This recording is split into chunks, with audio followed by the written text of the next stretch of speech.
lovely mixture of BT and members of the Innovation Martlesham businesses and some universities as well joining us today. So just to ask you, we're all used to this now, sort of make sure you're on mute, your cameras are off.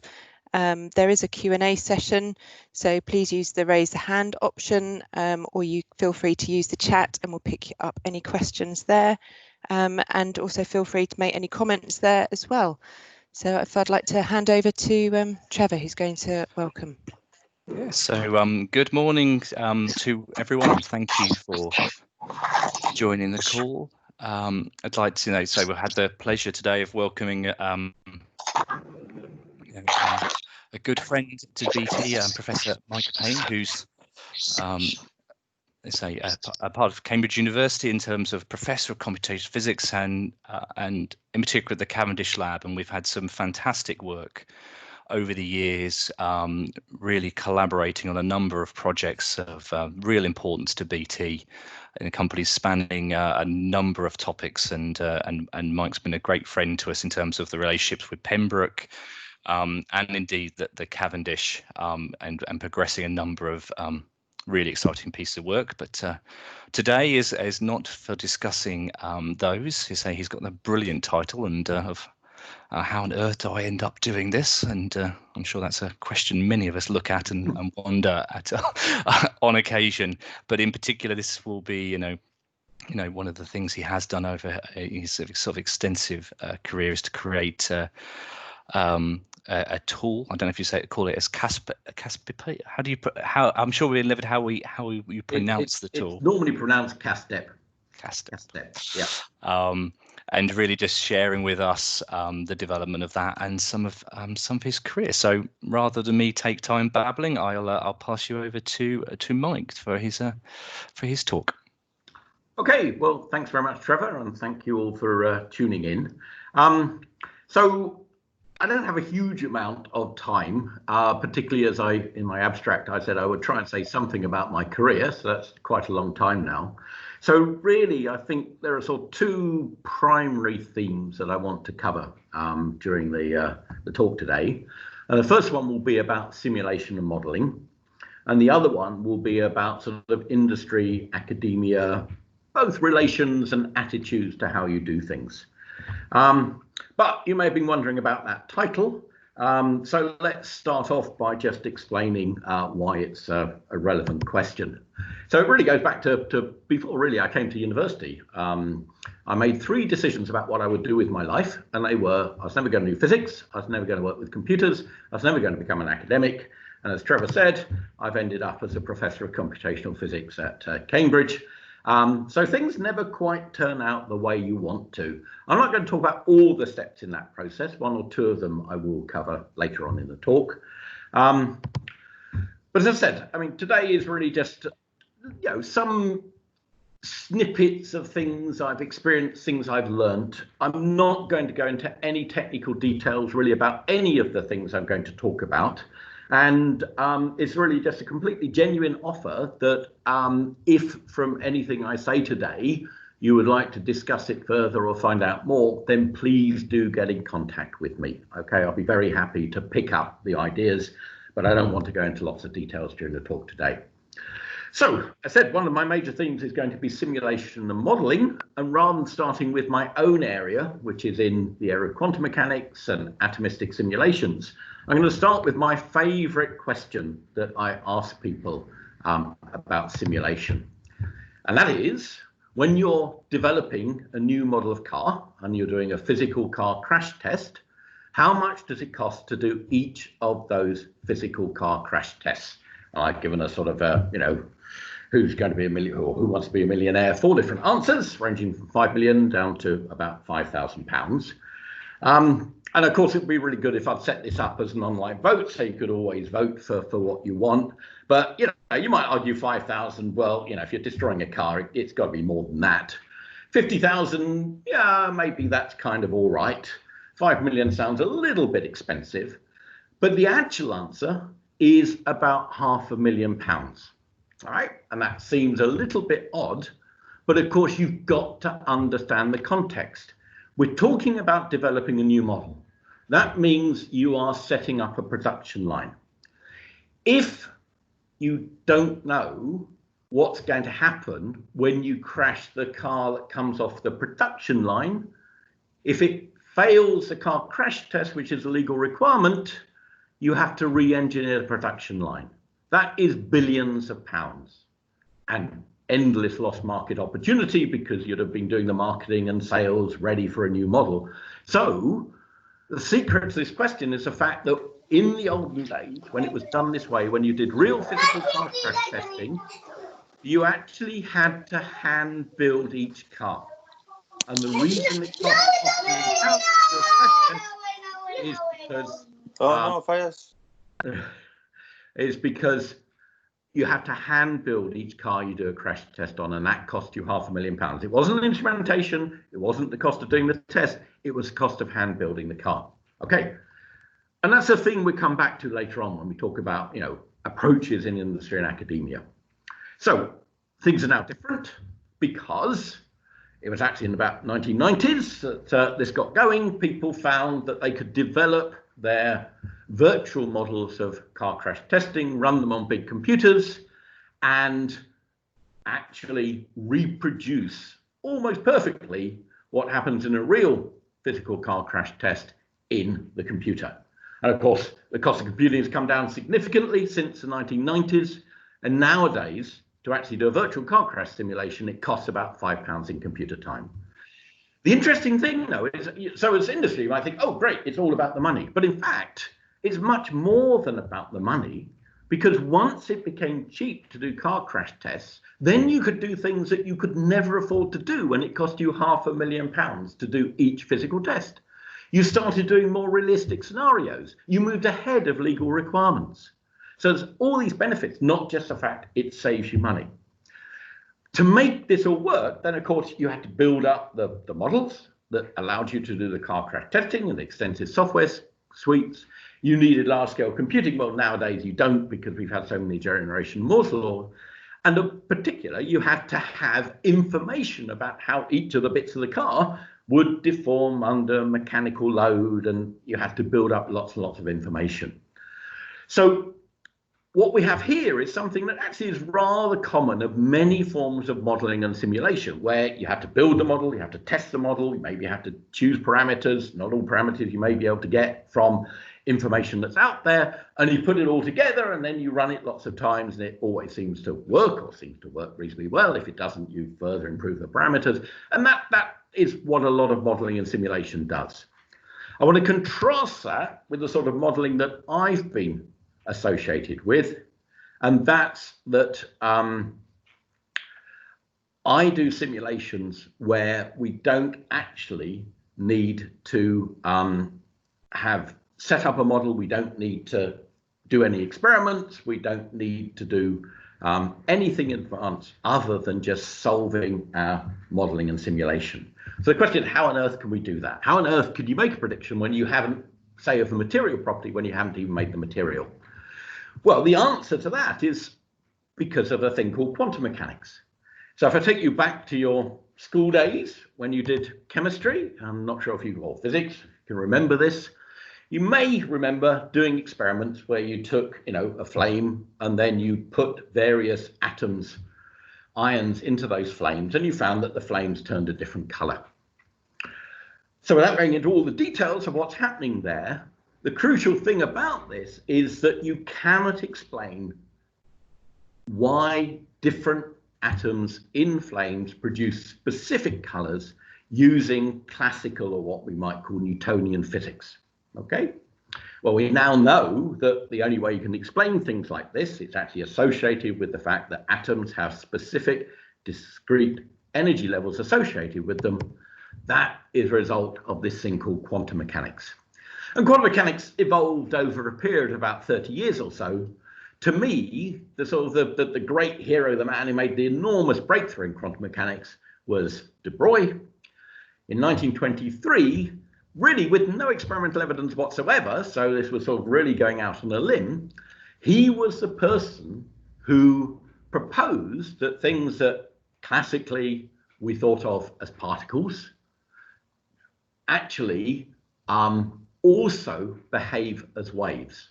And he gave the relationship between the wave and the particle properties. So the wavelength is associated to the momentum p of the particle through this universal constant of quantum mechanics, which is the Planck's constant.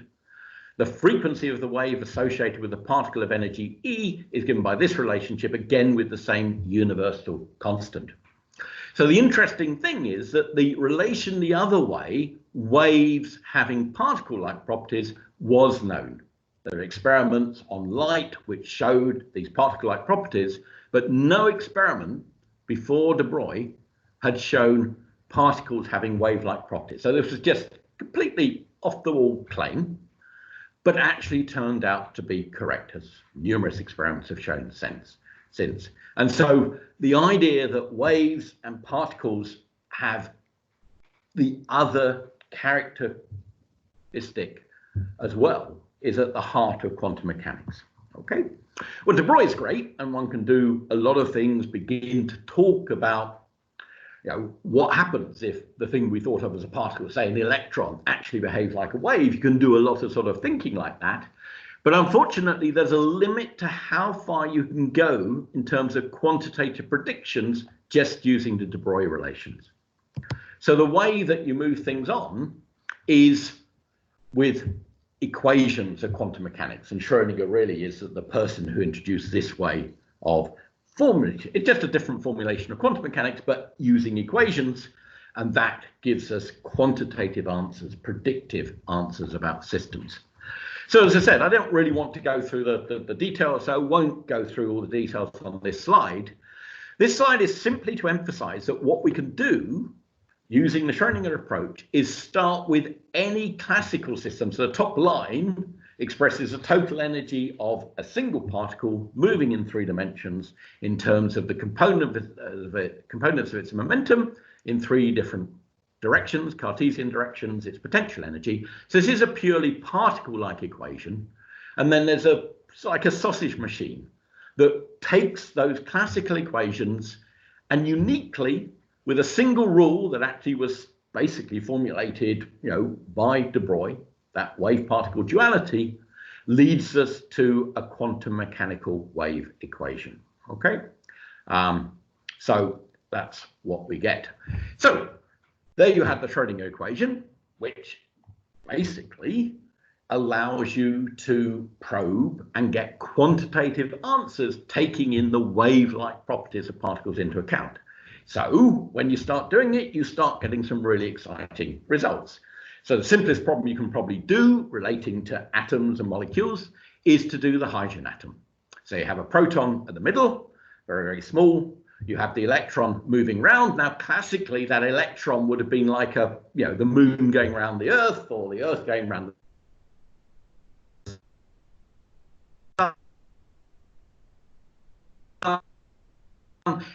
it will be a particle going in a potential, and it's when the electron moves from one energy level to another energy level that it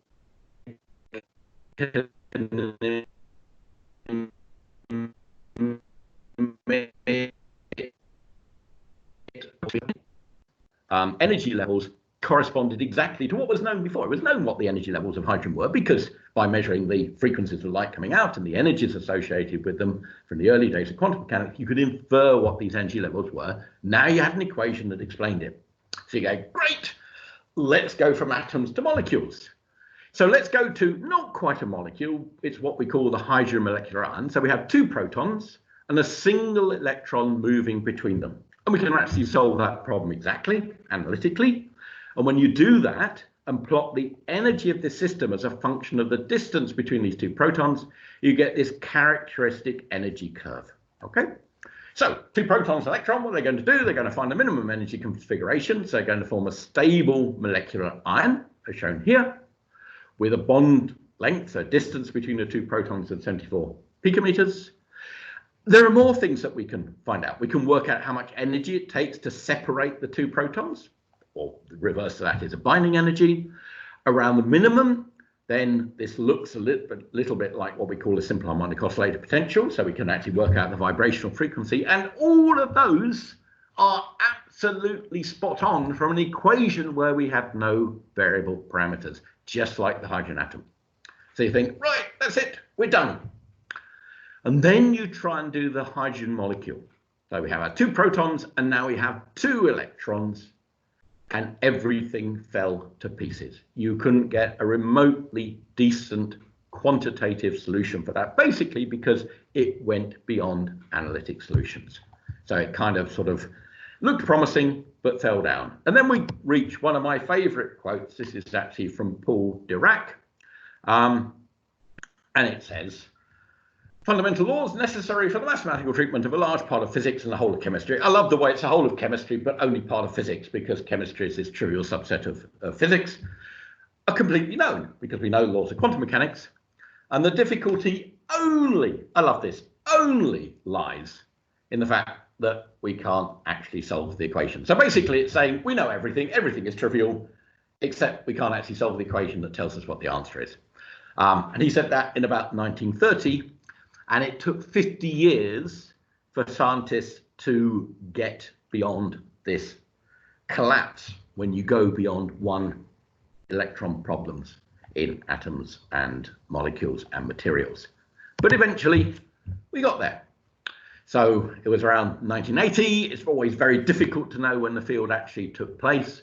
The theory, so I'm going to be mainly talking about physics, materials systems, so solid state systems where you have lots and lots of atoms together in a solid. Obviously, the chemists are more interested in molecules, isolated collections of atoms. They have slightly different ways of going about things. But the physics methods that were needed to be able to study real materials, the theory that underlay it was actually developed in the mid-1960s. But it took another 15 years before it could all be put together. And this is one of the first papers that shows that just by specifying atomic numbers, in this case for silicon, you could, for instance, show that the structure that has the lowest energy is the so-called diamond structure that we know that silicon adopts. Okay, you could calculate vibrational frequencies associated with silicon in the material. As it's in a material, you could also have a look at the elastic and mechanical properties. And all of these things were predicted to a pretty high accuracy using this technique. So basically starting purely from atomic numbers, actually making predictions about the material. And it's brilliant. And it was brilliant. But there was severe restrictions about this technology. Only worked for a few atoms, only for a few elements. You couldn't go to carbon, oxygen, you couldn't do copper, you couldn't do iron. It was great, but it was limited. So what happened next? Well, what happened next was I got entrapped into doing computational physics. I was a research fellow at Pembroke College, so it's like a postdoctoral researcher. Of course, back in, well, at all times, they always say you should always go and work somewhere else as part of your sort of progression up the academic ladder. And so it was time for me to go and work elsewhere. I've been in Cambridge as an undergraduate and graduate, and in my first year of my fellowship. So I went around the States and visited a number of places. Most of them told me that they didn't want me. And one person who said that he did want me was John Giannopoulos. But in fact, even before I was told by places like Bell Labs that they didn't want me, then the thing about John was he worked in this field of doing this predictive quantum mechanical modeling, but he was unbelievably innovative. With just this handful of atoms, he was doing some quite remarkable science with it, using these calculations. So I thought, okay, I can put up with going and doing some calculations. That's fine. I will put my foot in the water and do a little bit of computational science, purely running codes. But then it all went drastically wrong. Within a few months of arriving at MIT and working with John, these two people, Roberto Carr and Michele Parinello, published a paper on a new way of doing exactly the same calculation, so still doing materials modeling, atomistic modeling, but basically implementing different algorithms, combining things a different way, and I mean, not making a drastic change to the field. I think we went from about 2 atoms to about 10 atoms, but the atoms could move around. And, you know, it looked as though this might be a promising way forward. And that was all fine. And of course, it had nothing to do with me. John bumped into Roberto Carr at IBM Yorktown Heights. John immediately, because he's that kind of guy, immediately saw that this was the technology that was needed to transform the field. So like all professors, he got really excited. And having picked up his consultancy at IBM, he flew back to Boston and immediately flew up to Corning to pick up another consultancy at Corning Glass, telling them that this was the way of the future. And then he flew back to Boston, called a group meeting and told the group that we were going into this. And I remember I was sitting at the back of the room, not paying much attention because I'm like that. And I remember his last sentence, having gone through all the ideas, was, "And you will set it up." And I sort of thought, oh, I better look and see which of his students is going to be setting it up, and realized he was pointing at me. And that kind of, it was the transformative moment of my life. So I changed from, all right, grudgingly accepting I might have to run some computer programs and do some simulations, to actually developing methodology. And it was reasonably successful. While I was at MIT, we managed to get a new set of programs set up with some further innovations beyond what Carr and Parnell had done, mainly because we were sort of slightly interested in different things. And by the end of I was only there for 1 year, and by the end of that year, we got the code set up. We were looking at things like grain boundaries. So this is a grain boundary in germanium, where you got misorientation between 2 crystal grains. So you can see the orientation within the white crystal and the gray crystal, but they're misoriented with respect to each other. And we looked at the way that the atoms would move around and try and, you know, resatisfy their bonding across the interface. We looked at a surface, and I'm sorry, it's a poor quality figure as best I could get from the original paper. This is actually the surface of germanium, where again the atoms move around to try and make up for some of the lost bonds because you've broken the surface.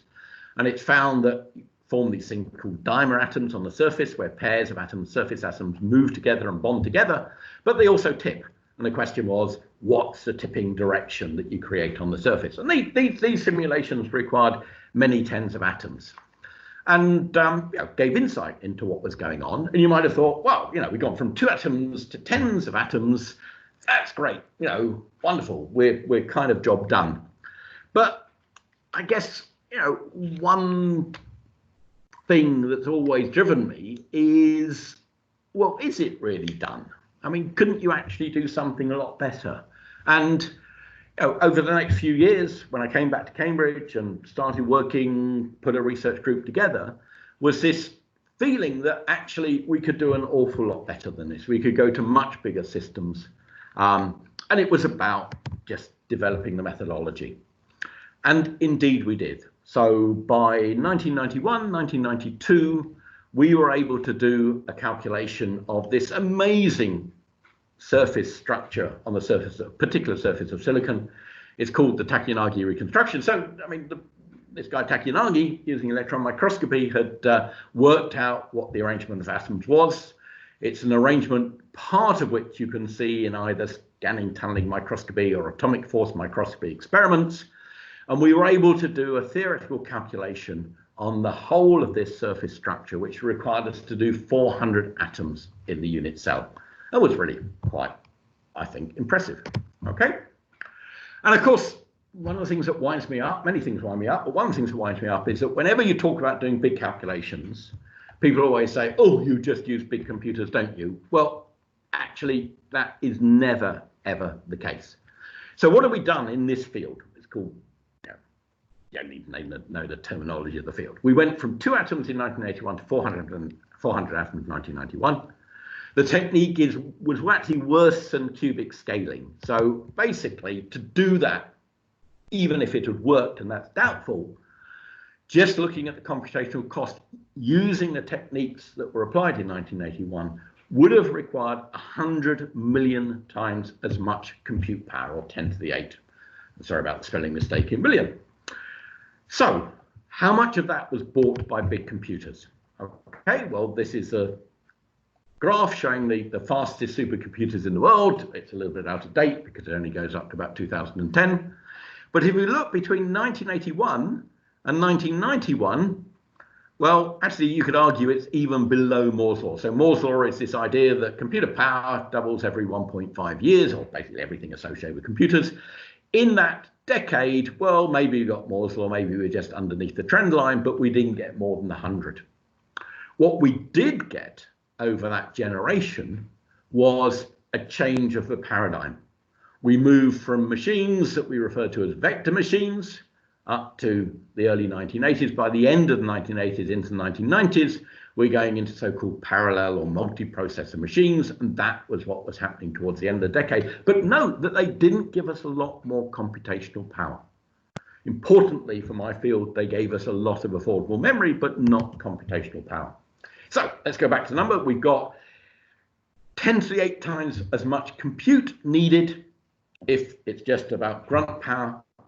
The hardware gave us a factor of 100, and that tells us that only because of innovation in the software and the physics, the way we did the physics changed, meant that we basically speeded up our calculation by at least a factor of 1 million over this period. Yeah, and that's what software is all about. I mean, software is a catch-all title, but it means new physics. It means new numerical methods, as well as the code and doing the code well.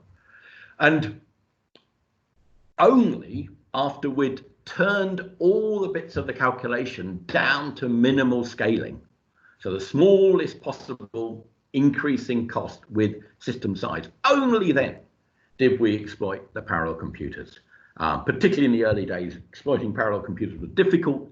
Dragging algorithms between different machines was hard work. And so I think a lesson learned from that point was get all the physics, numerics right first, and then exploit the machines. As I say, for us, it was mainly about more memory. And then we could do all sorts of things. So we got much more complicated systems in, again, our favorite thing, silicon. We actually looked at a chemical reaction. I'm going to actually show a simulation of this at the end of my talk, so you'll be able to watch it during the question session. But we actually watched a chemical reaction. This is what the second paper is about. So we were able to do up to 400 atoms, but it also turned out that those previous restrictions that you couldn't do carbon and oxygen, well, they went away when you could do bigger calculations. Not being able to do copper transition atoms went away when you could do these much larger calculations. So it wasn't just you could do more atoms, more complicated systems. You could actually do most of the periodic table. And the field has just basically gone crazy. This is this background theory, the thing I referred to that got established in the mid-1960s. I love this. This is a measure of the number of publications per year measured in kilo papers, so thousands of papers because the field is so big. If you bring it up to date, the number is close to about 20,000 papers per year in this subject area. And I would argue that our early work showing what you could do with this was, one of the things that really kicked things off. There were virtually no publications when the original theory came out in the mid-60s. Even Carl Paranello, mid-1980s, which is sort of viewed as a pivotal moment, didn't really do a lot. It's when you could start seeing this wealth of applications. So I'm now going to move on to relationship between academia and industry. Okay.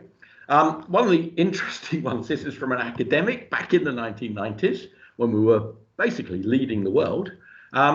It's not the job of UK science to be world leading. That's a very interesting one. Yeah. Another one from this time from an academic. It was actually at lunch in Pembroke College. I walked in and someone looked at me across the table and said, "Is it true that the Cavendish professor is researching dog food?" And yes, indeed he was. And it is true that back then, that long ago, particularly in Cambridge, academics who actually talked to anyone in industry, particularly if you're in sort of, the fundamental sciences, was kind of viewed as not a serious academic. But it wasn't just one way. This is probably a few years later, but I was at a meeting and an industrialist said to me, as someone who was involved in developing software and capabilities, that my job was simply to write software and hand it over to them for free. Okay. And I shouldn't say which company they're associated with, but I might if you really ask later on. So why is this relevant? Because having developed this simulation technique, a set of programs that was referred to earlier, CASTEP, we kind of got moved towards commercialization simply because the Research Council decided that they didn't want to fund us to support a community of researchers. So we looked elsewhere as a way of doing that, and one of those was looking to industry. So CASTEP, what does it actually stand for? It stands for the Cambridge Sequential Total Energy Package. And the only issue is that none of the developers are anymore in Cambridge. It's no longer sequential because it's a purely parallel code from scratch. And while it can calculate energies, it calculates a whole bunch of other things as well. So the name, all right, once you've got a name and a badge, you kind of don't give it up. But actually, it's not a very accurate name when you look at what it really means. And the thing about CASTEP, yes, it had this capability, but we had developed it in a way that you could hand this program to an experimental geologist and they could do something useful. Ease of access was at the heart of that methodology, and a lot of academics don't understand that that's important in software even now. Okay, so we licensed the code to a company called Molecular Simulations in the mid-1990s, and it was a great combination because we had this atomistic modeling code. They had an interface where you could easily set up using this graphical interface an atomistic system and then call down a CASTEP calculation or any other of the codes that they supported. So it was a beautiful example of partnership really working. As always, there's no such thing as steady state. MSI became Axeris a number of years later. In the last few years, it's been taken over by Dassault Systems and renamed as Biovia. People are critical in everything. Patrick Coulter created the company that got taken over and became Molecular Simulations. So he founded a company called Cambridge Molecular Design. Victor Millman was a researcher with me, went off to Oak Ridge in the early days of parallel computing, but since then he has been employed at the company supporting the code in-house.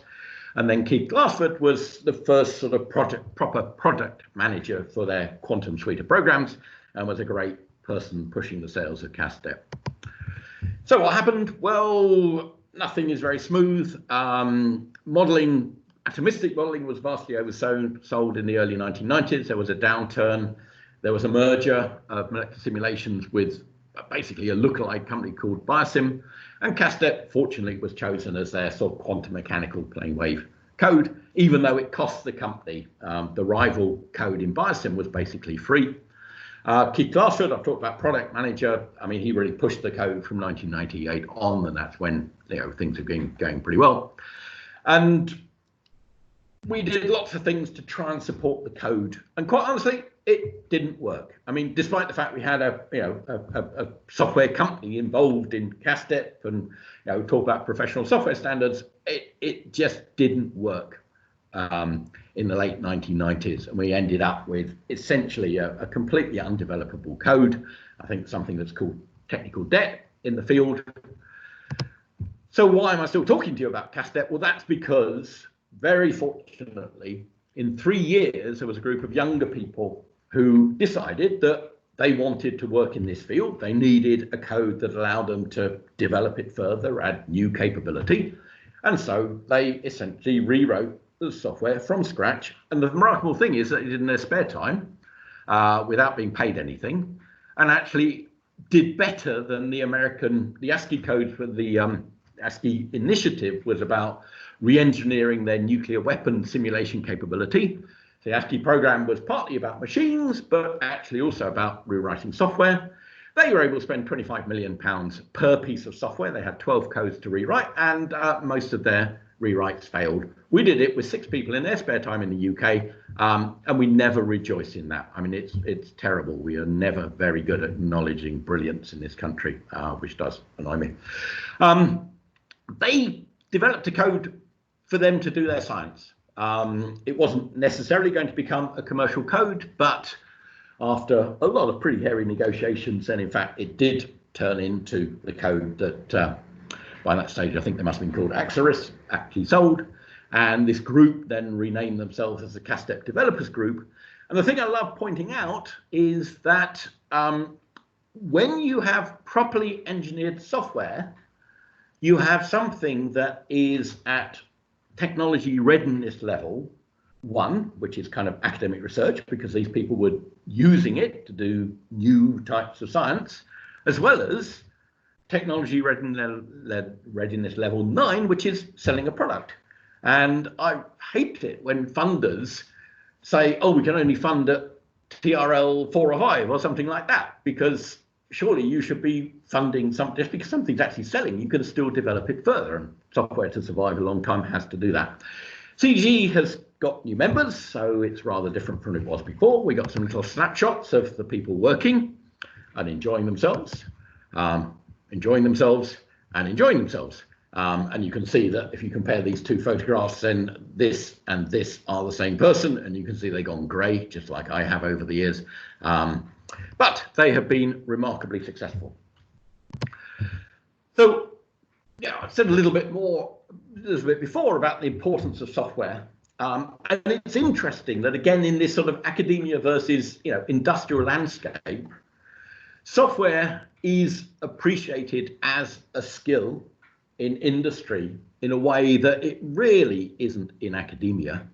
And there are signs of some changes. I mean, everyone complains about it, but actually there's some really positive changes in the UK, primarily driven by EPSRC, the Engineering Physical Sciences Research Council, which have done a lot of innovative things to recognise people who create really good software, which drives fields forward.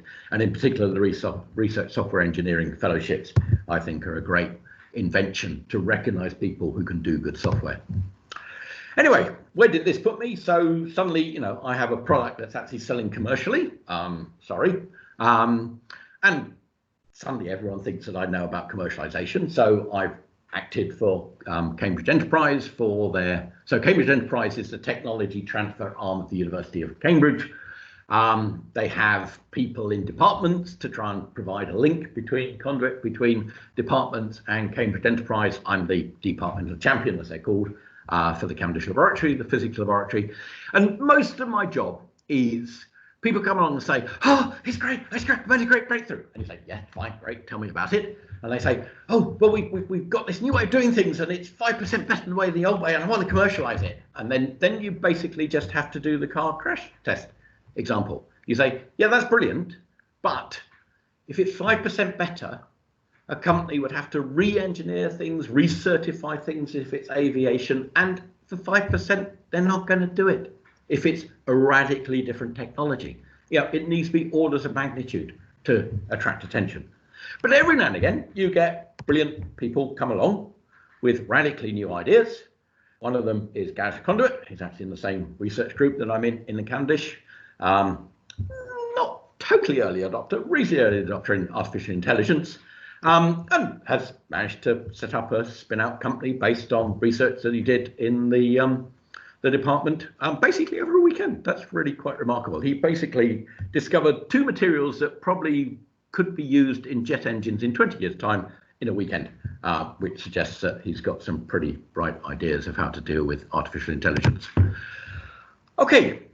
So I know I'm almost at the end of my 40 minutes of talking, so let's just move on very quickly. So, I mean, Cambridge is a very complicated entity. We have the university side, which is associated with large group teaching, and obviously research is primarily university-based. We have these colleges, so like Pembroke College, and most recognised for their small group teaching, the pastoral care, looking after students. Colleges have always had a research arm. I was funded by the college in my early days of independent research after my PhD. And one of the things that Pembroke has done is created a corporate partnership scheme back in the mid-1990s, when, of course, academics were really not meant to be talking to industry. And this whole scheme got started in the mid-1990s. They had a dinner at the Ivy, this very posh restaurant in London, and I still resent the fact I was not invited to go. But anyway, basically what the college did was bring a few sort of people from industry together, including someone from industry who really thought the colleges could bring something to the table, something different from a university. And the question was to all the people there, what would you like a college to do for you? And there was one very notable answer from someone who may be known to some of you listening today. Answer, I can think of absolutely nothing. Well, fortunately, there was a change of mind in BT. You've been members of our college corporate partnership scheme for a very long time. In fact, you're the longest member of any of our partners. I am your corporate fellow. So if you want to discuss things that you could possibly do with the college, the university and beyond, then I'm the person that you can contact, as well as going directly to the college. And the great thing about it is it genuinely is a partnership. In its early days, I think there was suspicion. Well, there was suspicion, as I made clear. There was suspicion between academia and industry. I think the college was suspicious that we would become a retirement home for failed middle managers from British industry. And in fact, it is turned out to be really, really constructive and productive on either sides. Genuine contribution both ways. Some of the things that BT and other partners do, well, you have an annual BT lecture. I think hopefully some of you have been to that.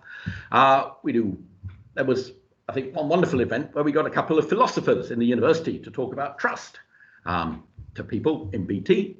I think something I like from the research side is what I call horizon scanning seminars. So you got some new technology, and we get a bunch of academic experts together to give realistic talks to industry about whether this is something that should be on their radar or whether to park it maybe for another 10 years.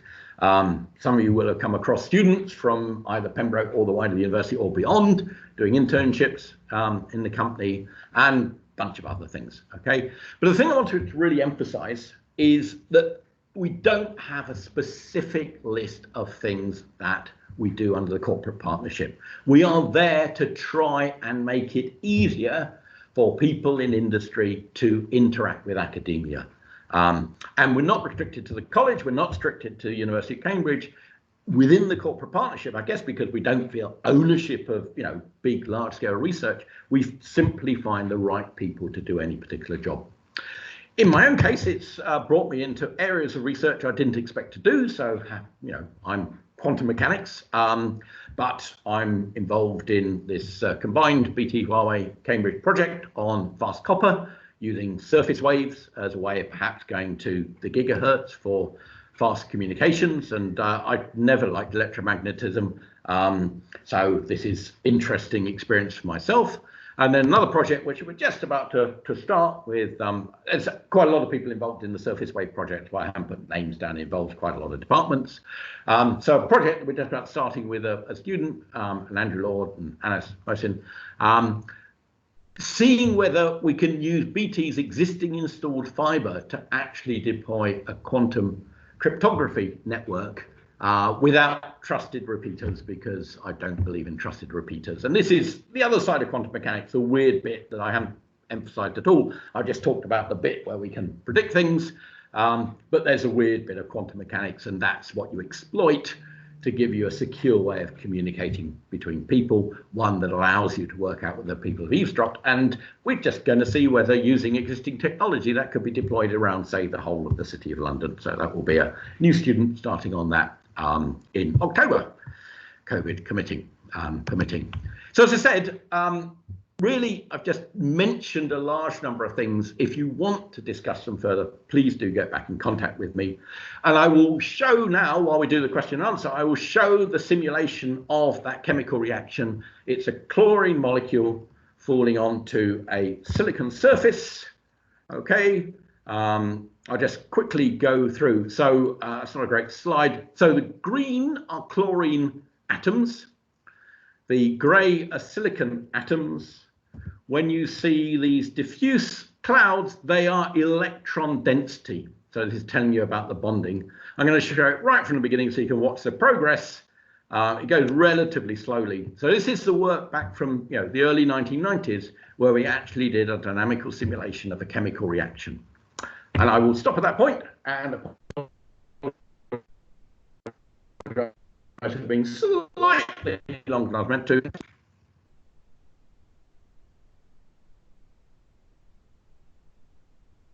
Brilliant. Thank you very much, Mike.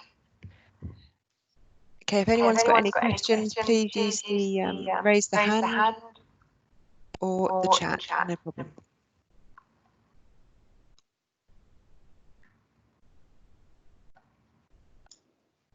Okay, Daniel. Hi there, Mike. Good morning. Thank you very much for the talk today. It's brilliant. It's lovely to see Phil at the Deramore, I think. Whenever I've looked at these atomic simulations before, making the gap between 1 atom and 10 atoms and 100 atoms and something that's nearly multi-scale enough to think of, say, a protein or something that's getting to that next scale of a mechanical behavior. Yep. Has always been a real challenge. Yep. Has there been any more progress with that in the more recent years? Yes, not to a complete solution, but there's another project that I had very little hands-on involvement with, but oversaw a group of people who over 10 years implemented what became the so-called one-step code, which does basically what a CASTEP calculation does, but using different algorithms which scale linearly with the number of atoms. CASTEP still scales as the cube, the third power of the number of atoms, so you can do hundreds, you could crawl to 1,000, but beyond that, you're just wasting computer time. One-step can take you to many thousands of atoms, so we can put an entire biological protein in a computer and do a CASTEP-like calculation on that with one-step. Now, that's great, but as you said yourself, it's not just about numbers of atoms. When you go to bigger systems, timescales get longer too. And at the moment, the thing that is restricting how much useful information you can do with one-step is how do you deal with the time scale or sampling configurations, and things are emerging there, but a solution isn't there. We've also, again, not me, because this is now getting to the point where I'm managing research rather than doing it hands-on myself, but we have worked on multi-scale modeling techniques where you use quantum mechanics in some places and not others. And again, you can do things with that. That's still progressing. So and now, of course, there's a lot of talk about using machine learning as a way of once you've got enough quantum mechanical information from many, many calculations, put that into some machine learning program, so you get basically a quantum mechanical level simulation, but without all the cost, because you're using, say, a neural network or some other machine learned method to do that. And that, is being used quite widely. Has an Achilles heel, because the moment you hit a rare configuration, which are the only things you're interested in, say, materials deformation, you don't have any information there, so you need to kind of iterate. So we actually have a lot of tools, and I have spent the last 10 years trying to persuade the Research Council and Europe and others to fund a project to bring all these together to start addressing these remaining issues, and I have failed singularly. So the tools, I wouldn't say we've solved all the problems, but a lot of the tools that allow us to move towards that have been done. And the tragedy is that we're not getting the support to push it further. Okay, cheers for that. Thank you. Selena, you have a question. Hi. Thank you, Professor. It was really interesting talk. I want to ask, so in the hype of machine learning and the revive of neural networks, do you see the future of mechanism-based models, like equation-based models, have still have a role in the absolutely. No, that is an absolutely brilliant question, and yes, you're absolutely right. I mean, obviously, rather than doing a huge, great, big calculation, if we can, abstract out, the underlying science into a machine learned model, then that's absolutely great. And a lot of people are doing that, clearly. And that's great. I mean, and it clearly works. If you email me, I'll be very happy to point you to a few papers which shows this in action. What we've learned is that you need a lot of data to be able to do the machine learning. And in fact, there's rather little materials data actually out there. So what actually happens is that you end up doing lots and lots of quantum mechanical calculations in order to generate the data to do a machine learned model, and then fine, you can go and deploy it. So actually, if anything, it kind of generates an even greater requirement for doing the simulations than before. So it's fine. And this is why I emphasize the difference between a model that needs lots and lots of information to be able to start doing useful things, to the quantum mechanical modeling where we can make predictions about a material that's never ever been made, to the extent of saying, you probably shouldn't bother making it because it's complete rubbish. We're not doing that as well as we ought to, but we are beginning to do that. So yeah, I think they're completely complementary, and you can't have one without the other. I mean, it was one of my favorite sort of things. I mean, you looked at the early days of COVID, and where was machine learning? Absolutely nowhere, because it had no data. Now there's beginning to be some data, and there's significant issues about the quality of so much of it. Now people are beginning to be able to deploy machine learning. But in the early days, machine learning, despite the fact that the research councils have told us that this is the only game in town, if you look at the last round of funding of centres of doctoral training through EPSRC, about 90% of those were on machine learning, and yet you got something new, and of course every machine learning approach fails because there's no data. Obviously changed in due course, but just seems rather odd that EPSRC seems to have forgotten that fundamental science might be quite important. Anyway, sorry, it's a very long answer, but you did allow me to get one. So yeah, I mean, it's great when it can be applied, and there's very good stuff out there, and it's good. Thank you. Thank you. Okay, there's no other questions coming through at the moment, Mike. Trevor, did you want to say anything before we close the session? Well, I was just sorry, I was just watching the simulation there in the background as well. It was very soothing in many respects. But no, I mean, I'll defer to Dan as he's put his hand up again. Actually, he has. Sorry, I don't mind when I interrupt, but I could keep asking questions for ages on this, I think. Oh. No, we don't have to. Mike, there's a lot of calculations going on with CASTEP and other DFT calculations. How is the set of answers that people are creating collaboratively being stored and shared?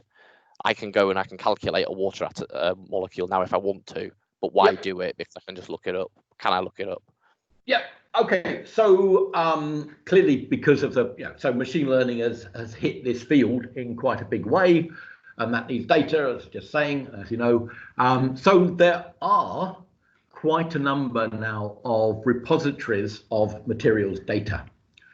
And in the very early days of machine, I mean, I'm never going to go into data. I've had some terrible experiences of trying to do anything with data, and it just, my skill set doesn't cover it at all. So, I can sit as an outsider looking on. And in the early days, when it was clear that there was this move to basically, doing large numbers of these calculations because they're now so cheap, and then, talk about storing data, that what was happening was that everyone was creating their own database. And many of them didn't have interfaces. If they had interfaces, they were incompatible with other interfaces. And I did point out that material space is hugely big, hugely big. I mean, and lots of other people have gone down this path. But, given that we know that material space is hugely big, and that it's not about data, it's about big data. The reason Google are dominant is not because they got better algorithms, because they basically let anyone use them. It's because of the amount of data they had. And unfortunately, in our academic community, because it's all about ownership, all these people wanted to create their own database. And so we've ended up with a disastrous situation where there is quite a lot of data out there, particularly for theoretical calculations, and particularly in the UK, where we now have to keep research data.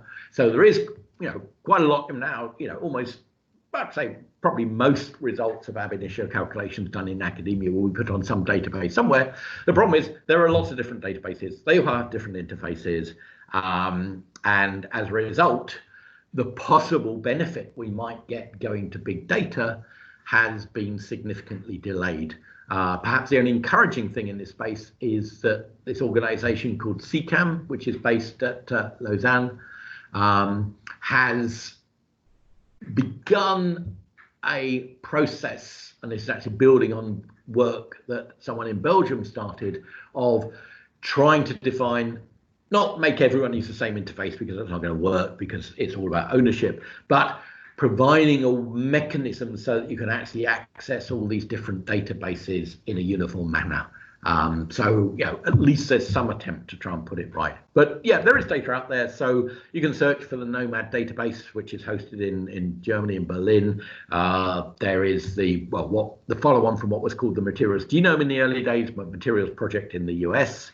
And then there's also a thing called the Materials Cloud, based in Switzerland, in Lausanne. So yeah, there are databases there. It's becoming more common, with this move to open science, but you may have to search all of those separately to find the information that you want, to the extent that you may just give up and do the calculation yourself. Cheers, Mike. Okay, thanks. Hi, take can I ask a one more question? question? Go ahead, Pauline. Doing interns. Because I want to ask, do you have any good experience about how to explain model-based, mechanism-based models to people who are really interested in machine learning? Because of the hype, when I build like equation-based models, and then when I try to present or try to find ways to commercialize it, quite often I get layman's questions about machine learnings, which are not really this model, because of the hype. So, do you have like a good? I mean, that's why I gave the COVID story. I think I would use the COVID story. I would say, yeah, this is great, but you need all the data. Whereas if you've got a genuine, no parameter way of being able to say things, make predictions, even if they're not, I mean, the methodology that the physicists use is not completely accurate. We're not doing quantum mechanics exactly, but we're doing it, it turns out, fortunately, well enough to predict many things with an accuracy of a few %, which is often way beyond what experiment can do. So I think, it's just, okay, take the scenario where, you're doing something where you have no information. Yeah, I can do it, you can't. But I think the thing to do is to emphasize the complementarity. If the data is there, enough data, and I think, the thing to also emphasize, as I said, if you do contact me, I'll put you towards what I think is a great paper that really sort of tells you everything you need to know about machine learning in this field. And, the amount of data you need to do a good job with machine learning is also really very, very high. And so, yeah, there is a lot of materials data, but there's nothing like enough to do machine learning. That's why you have to go and do these vast numbers of quantum mechanical calculations to generate a data set that's big enough for your one specific task. So, it's I think you just choose a scenario where the data isn't there. Yeah, thank you. I don't actually work in this area, so I lead the cybersecurity modeling and simulation. All right. Yeah. So, but it's very interesting. I generally get bumped into. I mean, these kind of questions are thrown to me all the time, particularly with the hype. I mean, it was not as much in the past, but with the hype, everybody asking, "Oh, is this model machine learning model?" And if you hear it's not machine learning model, somehow certain people would lose interest. Well, just rename your genuine, real, physical model as a machine learning model, and then they're not going to know. That's the way around that problem. That's easy. Well, I think on that note, I think Dan and Selena have beautifully brought us to time. So thank you very much, Mike, for a great presentation. Really informative, and really just want to encourage everybody to say, I've been in a number of those workshops at Cambridge, a number of discussions, and they are incredibly valuable. So please do take Mike up on his offer.